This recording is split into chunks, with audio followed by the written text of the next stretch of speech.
Hello and welcome back around the bonfire. It's a pleasure to have you here on another Chicago Fire Victory Sunday. A smaller crew, but the best as always. Joined tonight just by Tim. Just two fellas sitting in a podcast studio on different sides of the city talking soccer. Tim, how are we feeling on a Sunday?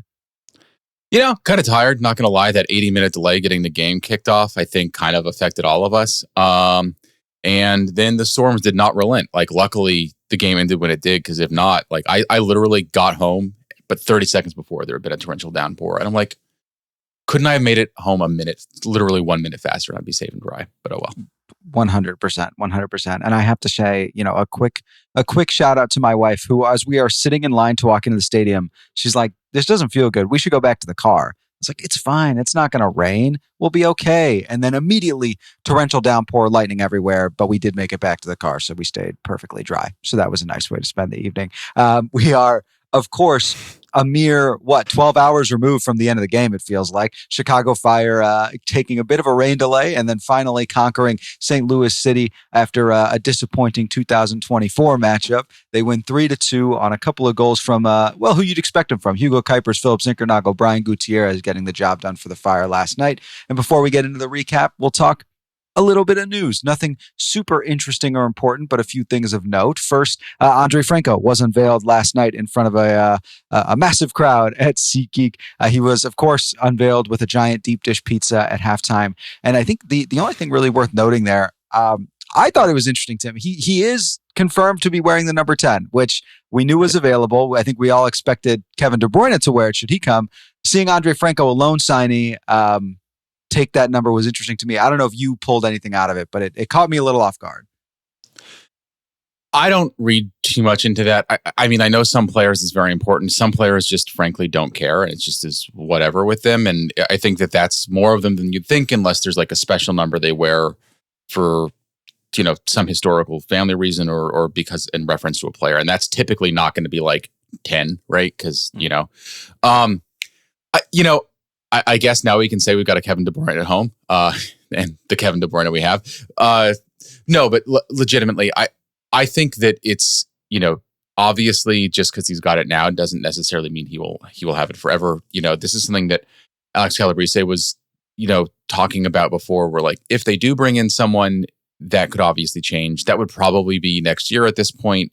And again, it all depends on like how much importance anyone attaches to any of this. And, he's here on a loan, right? So I think that it's maybe a sign that the next, if there is another significant signing, which we don't currently know, before the window closes, it will not be someone that would be in line to wear the number 10 jersey. Yeah, it does feel like this was, to Alex's point when we talked about it in the preview, a little bit more of a floor raiser, a little bit more of an extra guy off the bench. I don't think anybody expects to see him starting, but I like the ambition, to be frank. Like, if you're Andre Franco, you don't pick that number without understanding the connotation. I mean, frankly, not to be that guy, but especially a European player, like, he understands what the number means, and I think that's interesting, and I like the ambition. We'll see how it goes. Is this going to be... This is the most Euro snobby you've ever been. I'm pretty sure that people that like learn how to play soccer in North America, South America, Central America, understand what the number 10 means. Asia, I don't know, man. Look, Africa. Christopher Mueller wore the number 8, and that always bugged me, okay? It didn't make sense in my head, but hey, here we are. Here's the... You've got a very popular club like Reform FC in the UK, and Nigel Farage, a very well-known right winger, is wearing the number 10. This is ridiculous, Tim. This isn't how it should work. Well, I would prefer that he not wear. Let's put it this way: if he's wearing a shirt that has a number on it, I'd prefer to be more like a longer serial number, because his movements are controlled. But no, I mean, look. So Greg said something to us interesting at the press conference on Thursday after the Franco move had been made official, which was that Andre Franco contacted the Fire about wanting to come to the team, wanting to come to Chicago. Interested in MLS was part of that, but like, that is unfathomable. Like, just a few years ago, just last year, really, in some ways, that players would be contacting the Chicago Fire to come, unless it was they signed Shaqiri for $8 million a year. How much can we get out of these guys? Right. Yeah. It would not have been someone from, Porto, one of the biggest clubs in the world, obviously not in line to be getting 2,500 minutes there this year, like a little bit out of favor, but it's still just a night and day difference from where this club was just a year ago of having players that are in a lot of ways he's in prime, early prime, mid prime, however you want to put it. Exciting player playing at a high level that was looking for his next move because it hadn't worked out at one of the, frankly, like biggest clubs in the world. And to be the place that they want to go is pretty exciting, especially when they're willing to come here on a loan. So this is not I'm here for a paycheck. This is here for, I want to show that I can perform so that I can get a paycheck. Absolutely. It's another one of those examples of, I know the standings in the Eastern Conference, right, may not necessarily reflect a huge change in the club at large. But if you look at the actual ins and outs of how the club is run and how it's viewed around the league and around the world, frankly, like I think it's night and day from where we were 12 months ago. Yeah, but and this is still the beginning part of the process, right? Like I don't, Yeah. We'll talk about this with the game, but like I don't think anybody was super thrilled with some of the ways that game went, and it's so just getting a win against out of conference, but still, kind of like Derby opponent would have been amazing, and like that would have been put everyone on a high, not that long ago, and now it's all right. We did that, but let's think about the stuff that we could have done better. 100%. Moving on, Christopher Cups was healthy this week, did feature again for Fire 2, so still working back to full fitness, it seems. So he gets some extended run there in what was a pretty impressive win for the MLS Next Pro side. Another good performance from David Mendola, I believe I'm getting the first name correctly in net. So another great performance from the second team there. I'll mention as well that the captain of Chicago Fire 2 for the last 2 seasons, I believe, Diego Conning's officially going on loan to, and Tim, I apologize, you're going to have to help me out because I don't remember the name of the Canadian Premier League side. Valor FC, yep. In the great, maybe I'm using that term a little loosely, city of Winnipeg, Manitoba. The move is not yet official. Alex Calabrese did report it. His information is accurate. I don't think that it's a big surprise to anybody. He's reaching an age where he'd be harder to fit onto a first-team MLS roster. The spots you can get into now are restricted if you're 25 or over, which he would be next year. So it was increasingly difficult to see a path forward to him to make it to MLS. And this gives him another opportunity to play at a decent level to a good level, right? Like we see Canadian Premier League teams sometimes get results against MLS teams, not necessarily MLS teams in the best form. And we, even when they don't get results, they can play closely to them. One of the more dominant teams in the league, Hamilton, just played the Vancouver Whitecaps to a 2-2 draw in the first leg of the semifinals, I believe, for the Canadian Championship. And so like it's a high level league. They get attendance that are comfortably in the mid thousands and sometimes 10,000 or more, which is a big change from what you get in a lot of MLS Next Pro. So I think it's a good opportunity for Diego, who has really been, not just with the age, but just the maturity that he had even, a couple years ago, just one of the bedrocks of that team in a lot of ways. And I think that being able to then go to a different club with the level of leadership that he's got at his age, I think is going to be a big asset. And I think he'll succeed, if not there, like with wherever that helps set up for him to go next. 100%. Important first team minutes for the young man, and we're excited to see him get that opportunity. So all the best to Diego in whatever his next chapter will be. Couple other small details. Sergio Orahel did pick up a slight injury last night. He was relieved by Kellen Acosta in the 70th minute. No real updates there yet. I imagine we'll know more as the week goes on, if no later than this coming Thursday when we have another press conference with Greg here. And the last piece, I think, not super notable, but again, as we get to the end of the transfer window, the Fire still have not officially declared the 3DP 3U22 model or back to the 242 and taking that extra $1 million in GAM. We likely won't actually know until the window is closed and they have made all their roster moves for the years. But Greg did mention in the press conference last week that he does expect to have potentially 1 to 2 more moves before the close of the window. Tim, you kind of alluded to, if they are, they will likely be domestic moves. The Fire actually out of international roster slots as it stands. Right. And I mean, they also don't have a lot of GAM, which is the typical currency for getting them. As you get towards the end of the window, teams have plans that are solidified about whether or not they'll need all the slots they've got. So the value of that last international slot starts going down because it's use it or lose it at that point. So it's not impossible that they could get one. Like we could have like one of those all-time sicko MLS trades of like they're getting a 2025 international roster slot for 2026 GAM and like 2027 draft picks or some like wild combination like that I would personally love to see. But I think that's less likely, right? Like, and I think that when you look at, if the team could have landed a top DP target, like they probably would have been focused on that and not the Franco loan. Now they can do both. But who knows? And again, just to put everything in perspective, the front office is moving in a much more fluid way with signings than I think they did under Georg Heitz. And so it is possible for things to move quickly.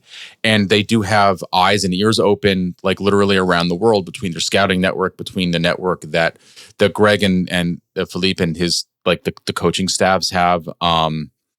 And so there is a possibility for there to be a significant move, but I just think that odds are it's not. If for no other reason than they would much rather make the right move that they're comfortable with than just make a move because they feel like some guy could potentially help them and commit to a 3-year deal for something that may not be right. Yeah, 100%. It does seem to be this is not all eggs in basket for 2025. This seems to be how can we set this roster up to succeed in 26 and beyond. The only other thing I think worth noting there, Greg did make a comment when asked in the press conference Thursday that he does. They have ways to spend that extra $1 million in GAM even without a player acquisition. So yeah, I asked him about that. I was curious to see what he said. And like, there's a number of weird different things you can do. Signing bonuses for guys for new contracts would be one. Potentially flipping GAM this year for GAM next year for teams that kind of have, GAM that expires this year for GAM the Fire could use next year would be another one. There's a number of other ways that they can do it. If for transfers, if, for example, they made the Franco move permanent, they could use that GAM, I believe, as long as they announce that they're picking him up before the end of the calendar year. Although this is not in the written rules. This is based on my understanding. And this is all sort of like the mysteries of MLS that I think frustrates all of us. But you can pay off the transfer basically using GAM in whatever installment process you want, either at once or spreading it out. And they would be able to use that GAM to pay it off sooner. Which would then reduce Franco's cap hit down the line if they did decide to keep him around. Yeah. For reference, you're talking about, a $1.5 million transfer fee. You're using, let's say, $750,000 in GAM. That cuts it in half in terms of what actually hits the salary cap. So, yeah. And if it's a 3-year deal going forward after that, then that $750K could be split between the 3 years, or you could pay it off like a little bit year one when you think you'll be more cap constrained. And so it lets you sort of plan for the future a little bit better and just makes things easier going forward. Yeah. Point being, they must have a sicko on staff who kind of gets all this, right?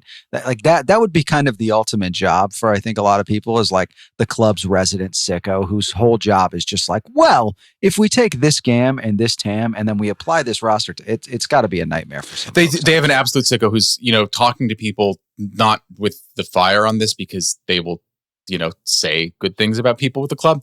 But it's people around the league really respect his ability to do what he's done with the cap management. He actually predates Georg Heitz being with the team. So he's been around since the Pano era.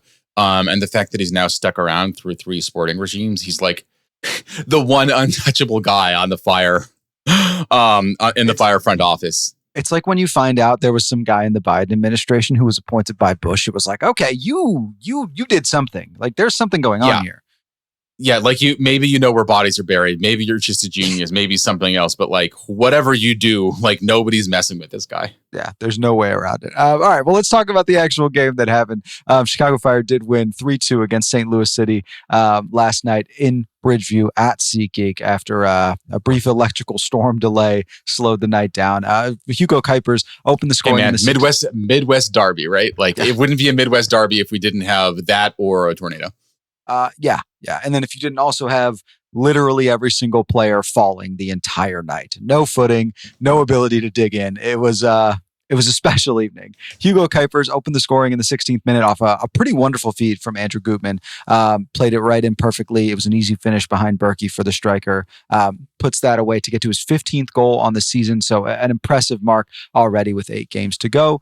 St. Louis City then started out strong in the second half. They scored twice inside of 13 minutes. Ostrak scored the equalizer after a defensive breakdown in the box. Both Gutierrez and Tehran kind of caught off guard, it felt like. And then Marcel Hartel finishes the cross from Ostrak after really poor positioning on both sides, to be frank. Way too much room to get the cross off, and then way too much room on the backside to actually allow the shot to get in on Brady, despite a good effort there. Philip Zinckernagel equalized for the Fire after a really wonderful individual effort. Djé D'Avilla was credited with an assist there, so shout out to him for his first goal contribution in MLS. And then Brian Gutierrez, of course, the star boy bags the winner. I put from Caitlin Clark range outside the box. Really insane stat. He has 5 goals in open play. 3 of them have been outside the box. So Brian Gutierrez seemingly is the guy who goes to the gym and just shoots pull-up threes the whole night. He is not driving to the range or driving to the hole at all. But it was a great feed again from Zinckernagel, who carried the ball deep, notched an assist. We would expect to see him once again on Team of the Match Day this week. Another outstanding performance from Philip Zinckernagel. And then the Fire hang on for 11 minutes of stoppage time, during which St. Louis definitely pressed the issue. Tim, you said Caitlin Clark. Let's talk, like, if we're just making references to other things that happen outside of MLS, like 2022 World Cup, like NWSL levels of stoppage time going on in that match. Yeah. And it's like, dude, the match has been delayed 80 minutes. Like, don't you have how much do you not want to just get back to the hotel and call your wife? Like, come on, dude. I want to go to bed, dog. Like, I got to walk back to the car. I got to drive home. Like, please let me go. Let me go. But Tim, overall, big picture, we'll kind of break some things down here in a sec. But how are you feeling when the final whistle blew for the end of that game? Look, it's a gutsy comeback, come from behind win, right? And I think that we have to give the Fire credit for that, because that's not something that we saw enough of in previous seasons. But it's also sort of like, in some ways, if you want to push a same old Fire, this season narrative, like the narrative that the Fire sometimes make life hard on themselves by giving up preventable goals and sometimes giving up leads. Like, that was confirmed here, right? Like, and there were a couple hairy moments. Like, there was another penalty call based on something that Carlos Tehran did in the box, which was correctly called back. But at the same time, I don't know if you want to talk about that anymore at some point, but it was the right call to not call the penalty. That was said as confusingly as I could, and I'm sorry. In the VAR deciding that it should not have been a penalty was the right decision in the end. At the same time, it was for a handball. His other arm was up in the air, and the ball could have just as easily been sailing a foot or so higher and a foot or so wide, and would have hit his other arm that was very much up in the air when it would have been a handball. So it's like, generally good game from Carlos Tehran, mistake that led to a goal, almost gave up a penalty for the second game in a row. And those kinds of things, I think, are frustrating, and the kind of stuff that you really want to start seeing disappearing as the Fire look to the postseason. Yeah, I mean, that does feel indicative, largely of Carlos Tehran, but also, if we're being honest, of the Fire at this point, right? I mean, you're talking about the third best attack in MLS by number of goals, and one of the worst defenses in MLS. And I do think part of that has been injury related, of course. And frankly, a little bit of inexperience in the midfield as well, but it is a little bit indicative. And again, we just have to say, against the team that currently is 27th in the 30 team table, I believe. Very, very negative. 16 goals or something like they're bad. They're not a good team. Now, some of it, they have better players in than they've had for long stretches of the year. Like we talked about Leuven, we talked about all that in the preview. And I think that they're a better team than their record. And maybe they're finally going to play like it for the last, 7-8 games of the season. But it's still a team that is 14th in a pretty bad Western Conference. Well, and the problem with that, right, is you look at the goals they scored. This was not two great pieces of play. This was not 2 great set pieces or individual runs. It's 2 very, very sloppy defensive mistakes from the Fire, right? It was Brian Gutierrez unable to clear a ball in the box, and then Carlos Tehran and Jack Elliott just kind of sitting on their heels and nobody closing out. And then you have Andrew Gutman and Jack Elliott on the left side, not closing out, 2 different St. Louis players who then get the ball in. And then Leonardo Barroso standing shoulder to shoulder with Carlos Tehran, seemingly at the penalty spot, leaving Marcel Hartel wide open on the back post. Like Yeah, it exactly. really was Like a just completely unmarked man. Right. And, I think that you have to give credit where credit's due, which is that there were a lot of good defensive plays from those guys, but you just need to have 2 or 3 mistakes like that. And a better team would have found another mistake at some point to punish the Fire with. And it would have been, potentially a situation of maybe going down 3-1 and then do the Fire come back and even draw at 3-3? Like we'll never know, but it just, again, it shows the challenges the Fire have finishing out results and just making life easier on them in some ways, because I think we all thought that the defensive stuff is easier to solve than at the other end of the pitch. And it turns out Greg Berhalter is very much proving us wrong with that so far with this Fire roster. And again, it can change, but we're sort of running out of runway for it to change this year. One thing I do want to shout out though, Djé D'Avilla, I think had a good defensive performance. He got an assist. And you can that's the sort of places where I think if you're looking for how does this change from the Fire with 7-8 games remaining, I think Carlos Duran continuing to sort of maybe get back into full, up to full match speed, even if his body is healed, is his mind really back synced up with the speed of the game, is one thing that you're looking for. Christopher Kups being able to give some serious minutes, and if he continues on the trajectory we'd seen, is another. And then the third, I think, is guys like Djé figuring out their positioning, being able to make smart defensive plays, and just being an extra force in the defense, because the Fire haven't really had someone in the number 6 role that's been able to consistently be a difference maker when the Fire don't have the ball. 100%. And that was actually kind of my next thought. Really was, you look at Djé D'Avilla and what he can bring to the back line as a midfielder. I mean, I say this purely as a compliment, so it might sound weird, but there were times last night where I mistook him for Carlos Duran, purely in his athletic ability and his defensive recovery. It is really impressive, and you're essentially adding a third center back who can play in the midfield, not only in terms of his skill set, but his size, man. I mean, I think we underrate how important height and strength are when you're talking about defense, especially in a league like MLS, where you're not as talented as Lionel Messi, right? But when you are 6'5" and 240 pounds of muscle, you can play him off the ball purely based on at a lower skill set. Does that make sense? Yeah. And I think that it's worth saying that a lot of his assignment was marking Klaus as the lone striker that was going forward for a team that likes playing quick in transition and stuff like that. Klaus is not the best striker in the league. And I think we've got enough evidence of that over the past 2 and 2/3 seasons, right? But he's a skilled high level attacker in MLS, even if he's not necessarily oh man, give that guy a $5 million DP deal level guy, which by the way, St. Louis did not. So that they're getting what they pay for in that respect. But he was doing a good job making Klaus a non-factor in the ways that they like to use Klaus for most of the year, right? Or most of their attacks, which is, being available quick in transition, getting the ball, being able to make something just that didn't really happen.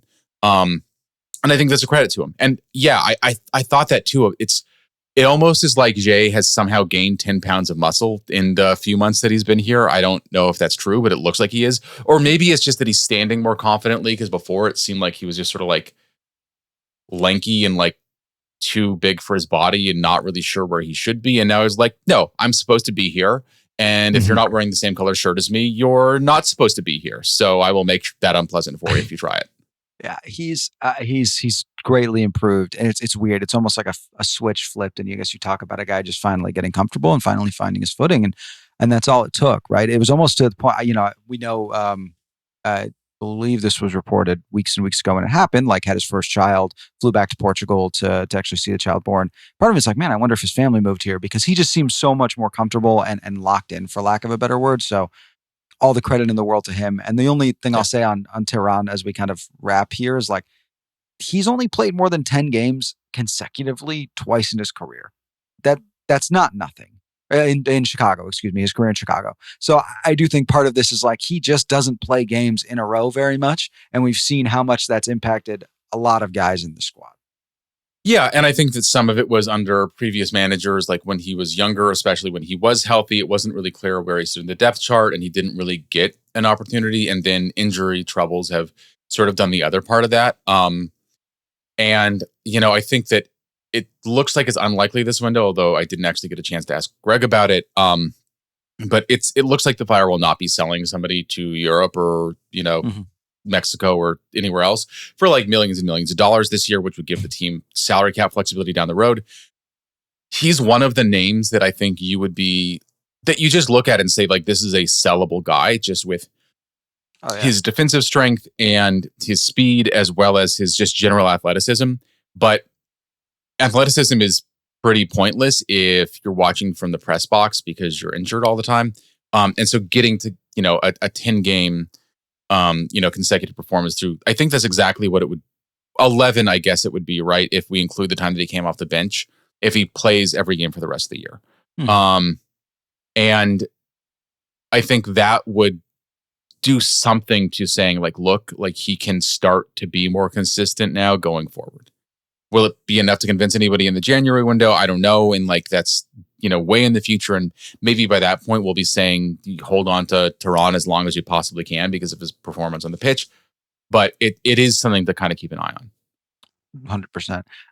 We'll take a quick look at the snapshot around the East as it stands as we enter the kind of home stretch of the playoff push here. A new fighter has entered the chat because as I'm looking at the table putting this together this morning, Columbus Crew currently sit on 45 points after a draw against Toronto. 26 matches played, so even footing with the Fire and only a +5 goal differential. The Fire still have a game in Chicago or potentially in SeatGeek. I have to look at the calendar. Against Columbus. So that they are kind of firmly in the mix now as they sit only a point ahead of Charlotte, who sit in 7th. They just won against RSL. They're on 44 points with a game ahead of the Fire. Fire obviously win against St. Louis at 39 points. New York Red Bull also at 39 after a win against Philadelphia. And New York City FC currently at 38, but they play today as of recording against Nashville. So they play Sunday against Nashville. So their position will be a little bit dependent on that result. Fire could fall as low as 9th, depending on what the result is there. Also worth saying that the teams around them, both Charlotte, the Fire have a game in hand on both Charlotte and the Red Bulls. They've got a game. They've got played as many games as Columbus, who I think will end up finishing higher. Like I think that if you're looking for a team to drop, it's probably not Columbus. I don't disagree, but it is worth mentioning. But NYCFC have 2 games in hand on the Fire and 3 games in hand on the field. And that's a huge factor. If you look on a points per game basis, right, like that would put them ahead of the Red Bulls, ahead of the Fire. I believe just behind Charlotte, although I'm doing mental math really quickly. And but the Fire would be in 9th place and NYCFC would be in 8th if we look on a point per game basis. And then you start to do all the permutations if like, okay, but who are they playing? The Red Bulls probably have one of the highest schedules to finish the year. NYCFC, I think, is as challenging or maybe even a little bit more. They played, Nashville the day of recording, which will have happened by the time. So you'll know if something like they beat Nashville 7-1 or something.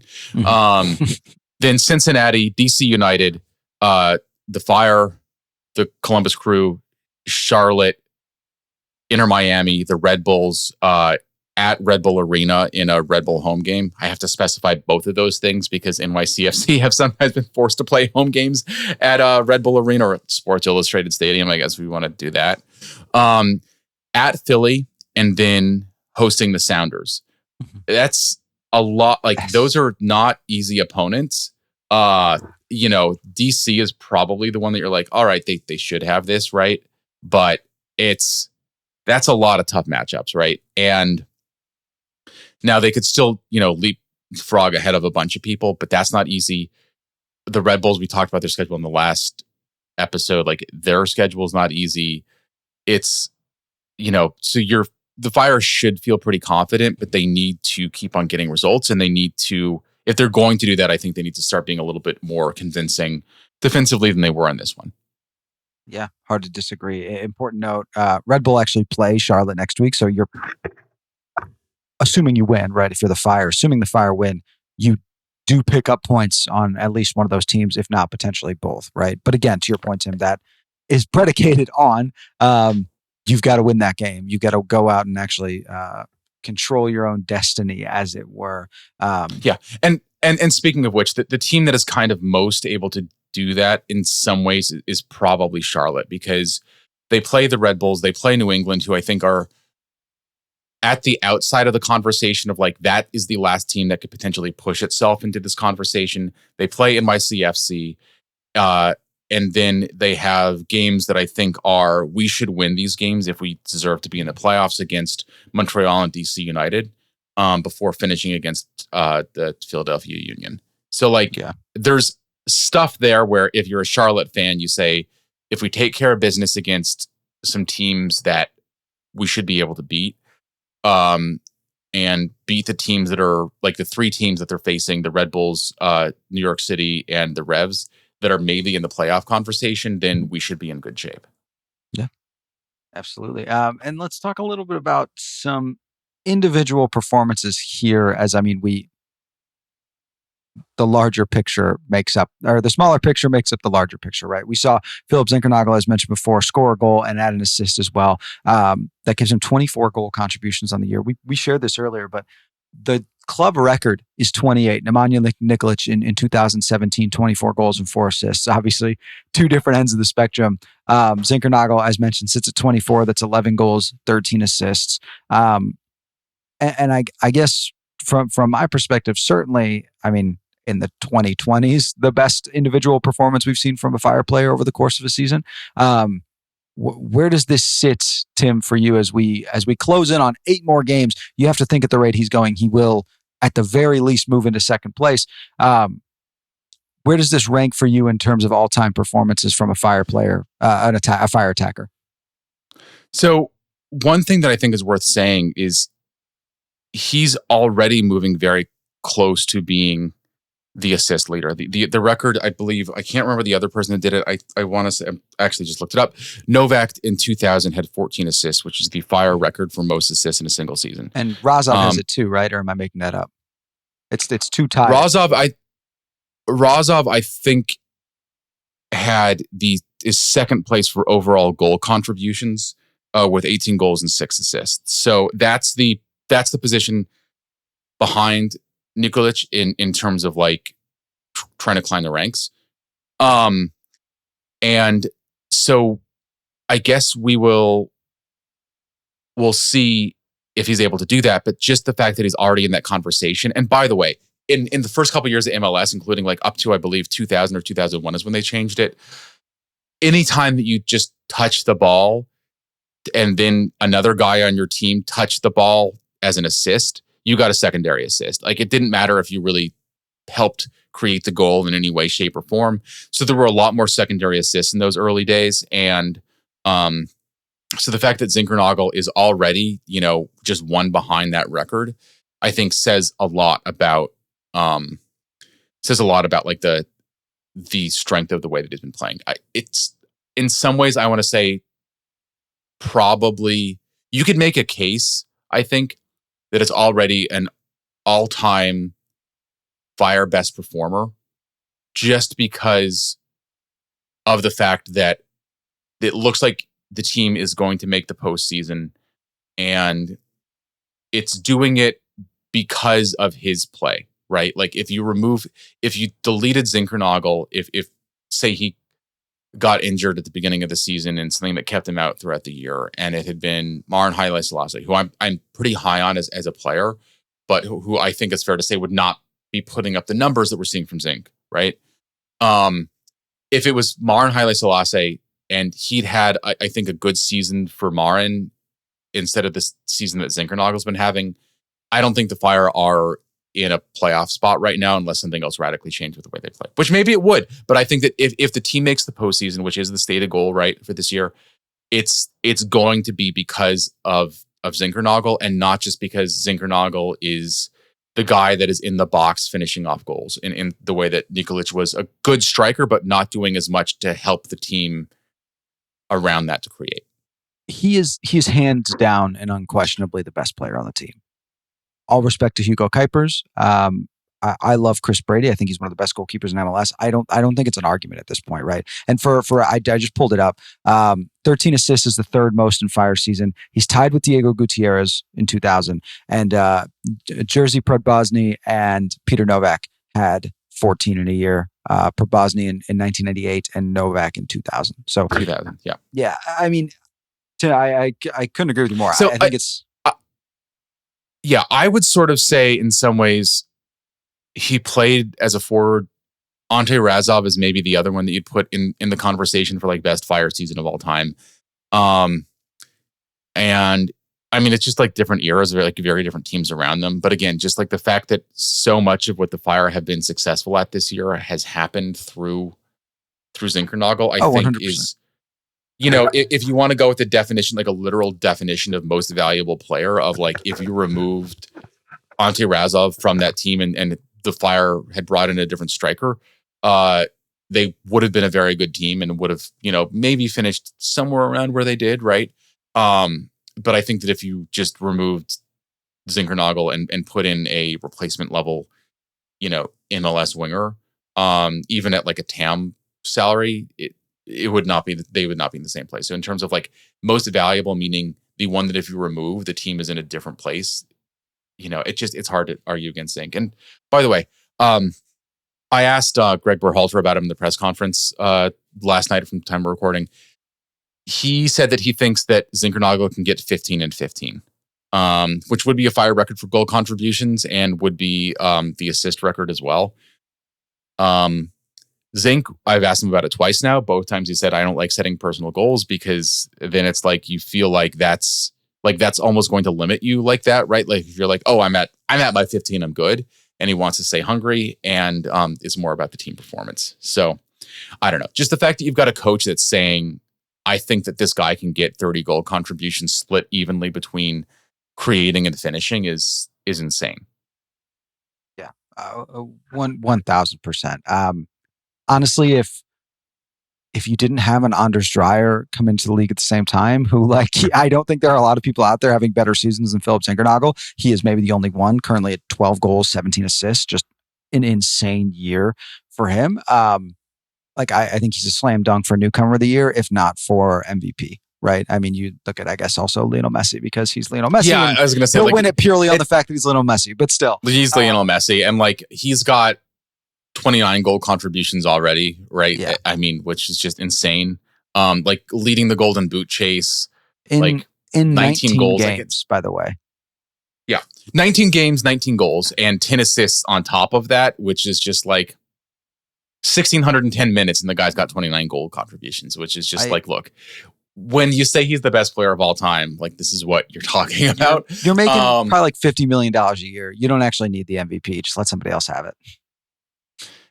Yeah, it's although I have to say, Lionel Messi wins the Landon Donovan Most Valuable Player Award is a sentence that is just, I'm glad that already exists out in the universe, because that just is one of the most beautiful things that this league has ever given humanity. 100%. Brian Gutierrez is another guy who is just notched another career high in terms of goal contributions in a season. His eighth goal and his third assist on the year came last night, 11 total on the year. I felt, I will say personally, a little bit of an up and down night for Brian Gutierrez. Impressive, I think, some work on the defensive end from him. I noticed that early, really kind of dropping in deep to assist Andrew Gutman often, it felt like. But obviously the lapse that led to the first goal. Tim, what were your thoughts on Guti last night and how it reads into his year on the whole? I think it's one of those things where we're probably agreeing on all the individual moments. I think it's just is what we want to call it that ends up changing. You called out the fact that he basically just stopped defending on the I think it was the first goal, where he just freezes, and that's that. And it's you can't just freeze in the box when the ball is there. And to be fair, it does sort of he gets it's crossed in. Elliott gets a header to clear it, but not out of the box. Guti gets to it. It sort of ping pongs in between his feet and his legs, and like he just doesn't have good ball control. Which like that pitch was miserable, and nobody had good ball control. And so you can't really blame a guy for not being able to predict what happens on a bumpy, soggy, some like patchy, like all of the worst things that you can use to describe a field of grass pitch. But at the last second, freezes, gives Ostrak time to open up and space to just shoot exactly the goal that he wants, rather than getting any part of his body, I mean, I guess other than his hand, on the ball or in there, like getting a chance at a block shot or a deflection, which maybe would have given Brady some trouble too, but who knows? But, we saw what ended up happening, and that was not a better solution than him continuing to just chase down the ball and defend. But the other side of it is, I think this is the first match winner he's had, at least in open play, I want to say this year. Like the other goals that he's had, they typically have come in games where the Fire were already ahead.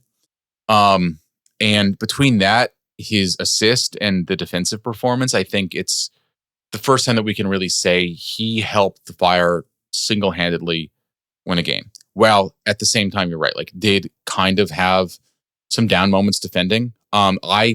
If we just look at where he is versus where he started, the idea of seeing Brian Gutierrez defend would have been as crazy as seeing like a giraffe wearing pants come out onto the pitch at a Fire game of like last year and previous seasons. Well, like, important note of how is the giraffe wearing the pants?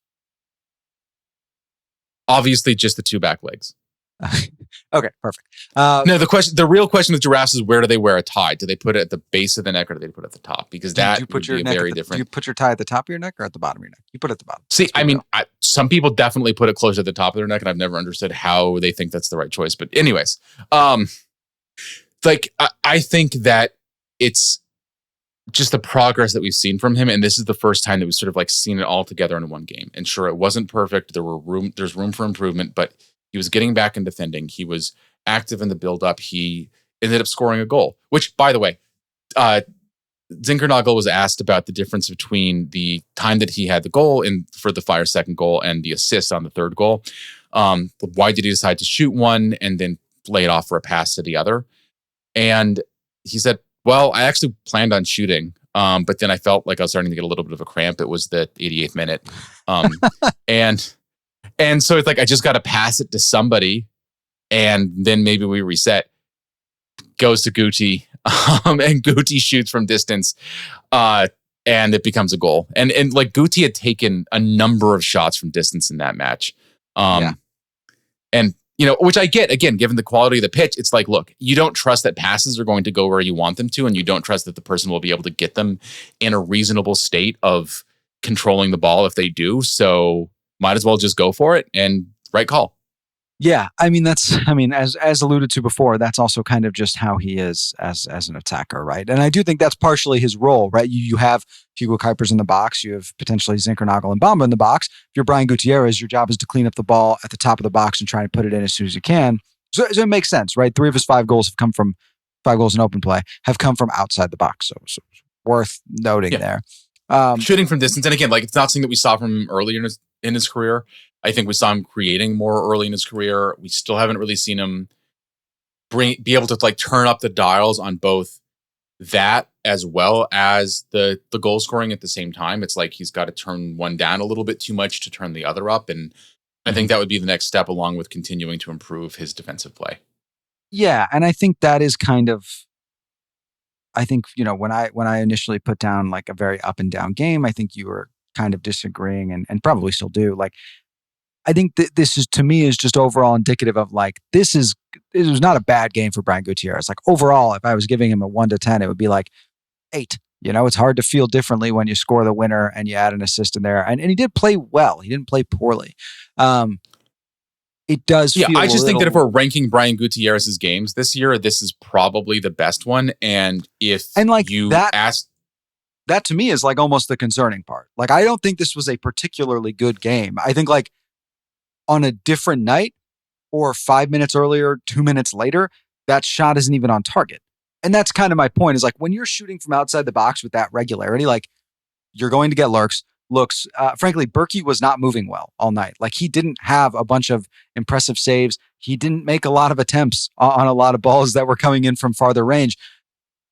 It wasn't a poor game, but if I'm ranking this at the top of his 2025 season performances, like again, I think it brings me back to what we talked about last week, right? Of like you were hoping for more. Yeah, I mean, look, again, we've criticized Brian Gutierrez a lot in this show just because he hasn't had. I mean, my biggest criticism is he hasn't had the ability to really change the results of matches. Like he's scored when the Fire didn't necessarily need the other goal, although like maybe in hindsight they would have if he hadn't and whatever, right? And then he has just disappeared at points when the Fire really could have used somebody in the midfield. And obviously he's, gotten suspended for 2 games in the season, including once, early on that cost his team, I think, a real chance at 1 to 3 points. And if I'm being honest, like maybe their first 3 points ever at New York City. Against a team that is like potentially, we just talked about this, like fighting with the Fire for the same playoff spots. At the same time, I think that if Gutierrez had 15 games like this in a season, the Fire would be like, if they'd already had them, then the Fire would be in a better place, right? He had, in addition to the goal and the assist, like, he won 3 tackles, most of them in open field. Like tackles that he lost were both in his defensive end in the box, actually, I believe. But 3 tackles won, 3 recoveries, well, 4 recoveries actually, 3 in the defensive half, and just 1 foul against him. And like that defensive output is just so much better than what we were seeing from him earlier on.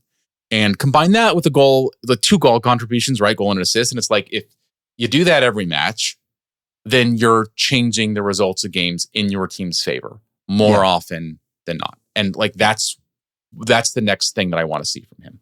Yeah, agreed. And I think to your point, and then we'll kind of move on, like it's all improvement, right? And I will give him credit where it's due. He does seem to have worked to improve his game holistically, not just attacking. Because all we asked for him was to be a willing defender, and he's done more than that. I was impressed early on, especially by his defense in this game. So it's all moving in the right direction, but a direction that to me says he'll be in Chicago next year, which is not a bad thing. I think could actually be a good thing for the team and for him. But if he keeps on progressing like this, right? And like that's going to be on him. And I think that gets the same questions. Like he hasn't eliminated the questions with one match. There's no way that he can. I think that what he can do is string together more performances like this in the remaining games of the season. And if he does that, that starts to change their narrative and the way that you're thinking about him. And maybe like what the question is, the goal is for him in the next year. Yeah. I'm sorry, when you see you can't change the narrative off of one match, all I can think of is Patrick Agimang getting sold to Derby County exclusively for one match, because it definitely was not for his play in MLS. Sorry.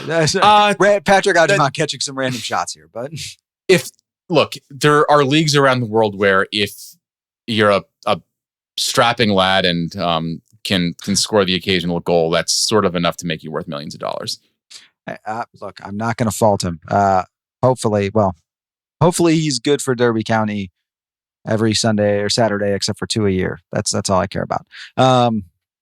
Anyway, moving from there, kind of, I think last piece worth discussing, Hugo Kuipers did add his 15th goal as mentioned, but maybe a little bit of a mixed bag in terms of the total output. We've talked a lot about what he does in midfield. We talked about what he does defensively. You look at the FODMOB statistics of it, and he's got like an 88th percentile for his defensive work rate and defensive actions for a striker, which is impressive. Tim, you made the comment kind of before we started of it does feel like not the most efficient in the box. And I think what the agreement we both came to was like, he misses a lot of opportunities he shouldn't. There was an opportunity last night where you've got Roman Berkey darn near at the center of the pitch. You can probably chip him from 30, 40 yards out. Instead, he tries to dribble past him and loses the ball.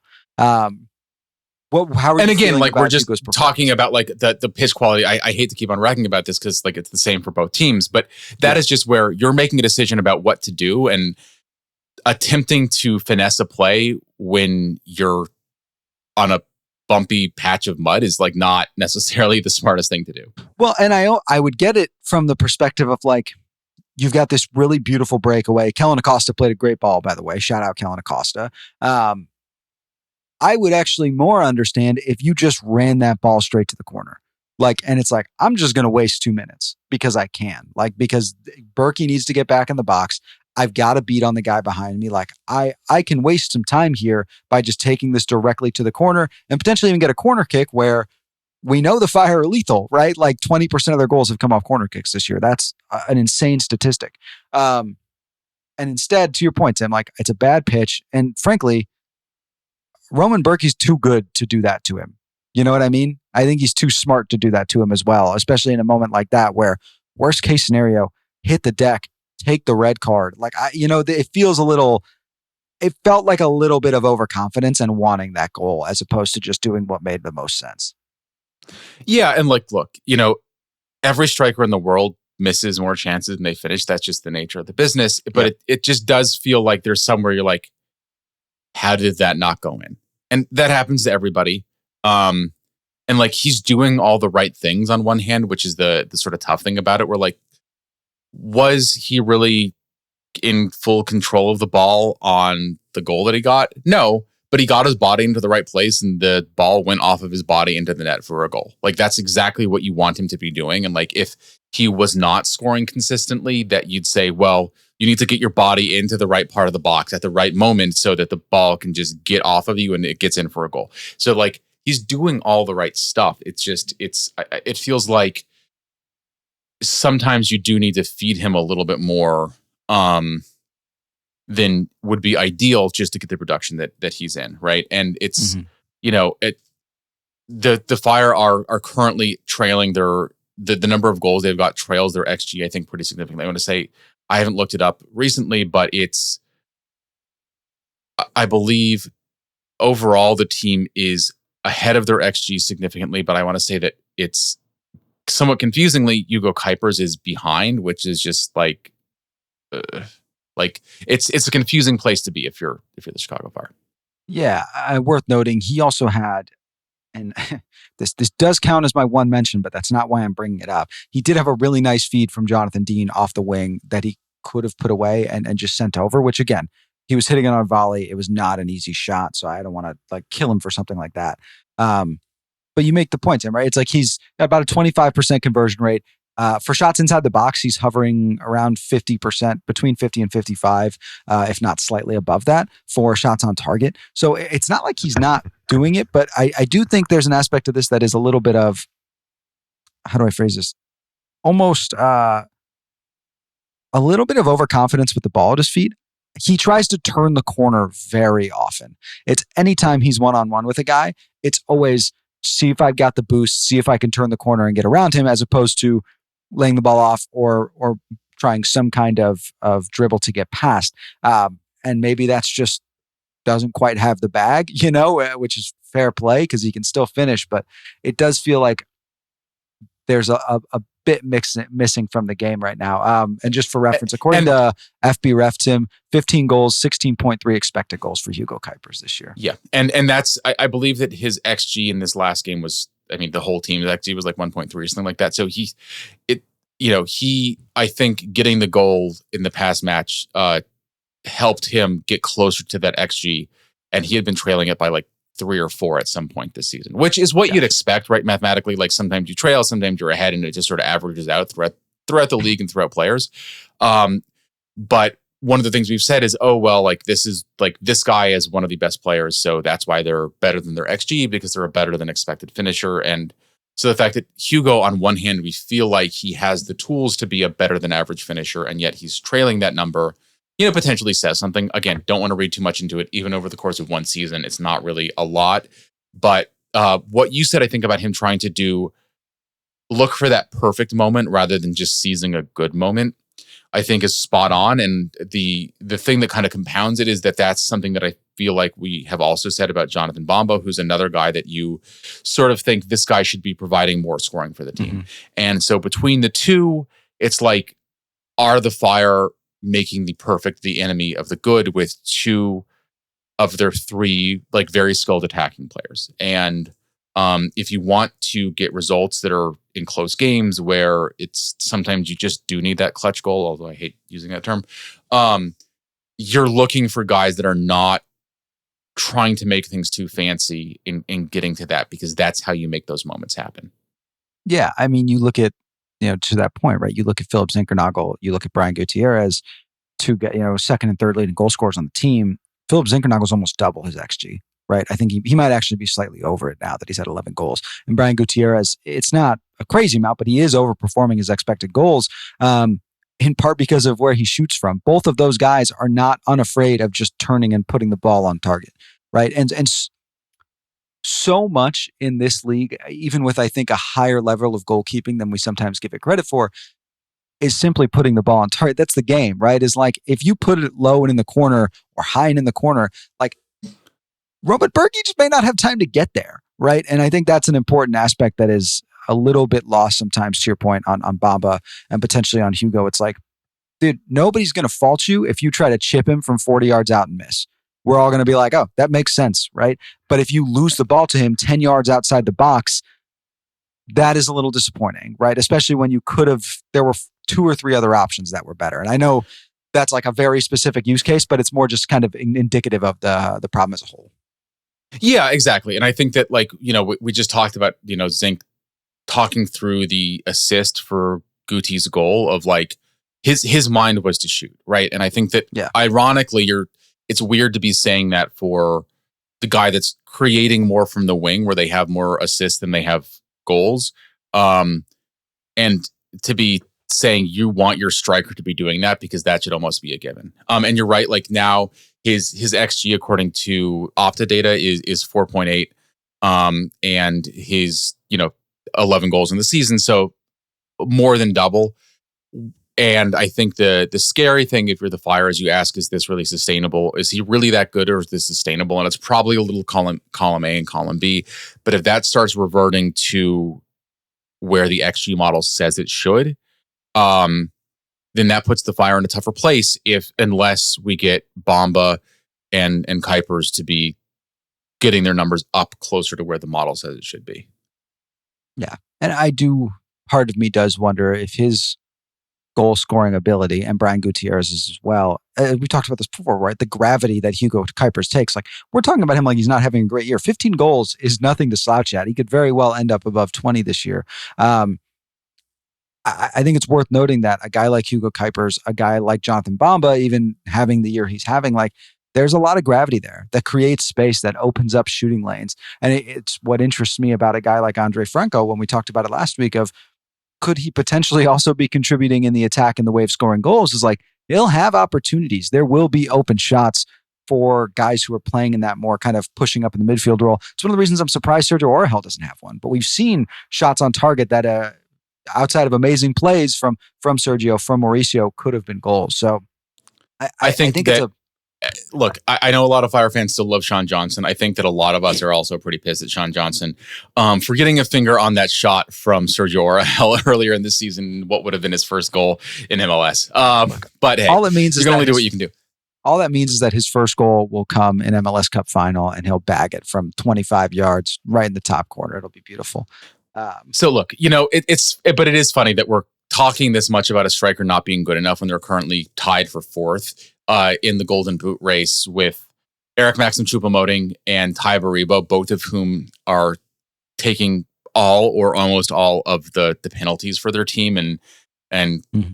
Hugo is one of several guys that's taking kicks from the spot. And I think that is just nuts when you think about it, right? Like, if he had been getting the penalty opportunities that Guti had, and I think he was not on the pitch for 1 or 2 of those when he was injured. But if he had, right, like, you could easily see him being tied for 2nd, or, at least in sole possession of 3rd place in the Golden Boot race. And complaining about a striker that's the 3rd highest scorer in a 30-team league is just, like, talk about champagne problems. Yeah, 100%. You are absolutely correct there, Tim. And again, not even to mention the defensive work rate that he has, which is, I mean, among center forwards in MLS, it's the best. Right. I don't know that it's, if it isn't, it's not far off.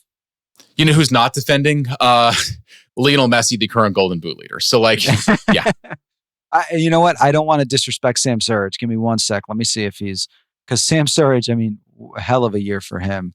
You know what he does? Yeah, just stats. Yeah, no, he does. That's why I didn't mention Sam Surridge. Yeah, goes burr. And Ty Baribo does a lot of different stuff for them too. So like there are guys, which again says something about the kind of league this is, where there's guys that are active on both sides of the pitch, where they're not just these like target center forwards that spend their entire life, you know, wandering around waiting for service. Like they're working hard for the full 90 minutes, 72 minutes, whatever they're on the pitch for. 100%. Wonderful. Tim, that feels like as good a place to wrap up here. Anything else you want to add before we kind of carry on for the rest of our day here? No, just excited for, I guess, what we find out about the Fire's plans in the next few days. Absolutely. Slight change of schedule, speaking of which. Chicago Fire obviously take on Philadelphia Union this weekend. Our normal schedule will shift a bit. Most likely actually going to record on Thursday, release on Friday, so that we can recap with the most accurate transfer news ahead of the match on Saturday. Obviously, transfer window closing on Thursday afternoon, so that way we'll be able to recap any and all changes, moves that the Fire and potentially other squads around MLS have made and how that could impact the rest of the season here. So keep an eye out for that. We're not going anywhere, but we will be a little bit later. And I would say stay tuned to social media as well, right? That is one of those especially things because where, whenever we record, you know, like the window is technically open, I want to say until midnight Eastern, so 11 p.m. here. Love you guys. I'm not hitting record at 11 p.m.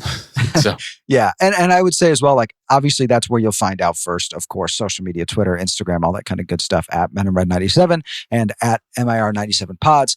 But also keep an eye out Twitter, Instagram for like little live spaces, things along those lines. If there's a big move that happens, we already saw Alex and Alan kick one off earlier in the window. So I would not be surprised if we get another one, depending on what the move is.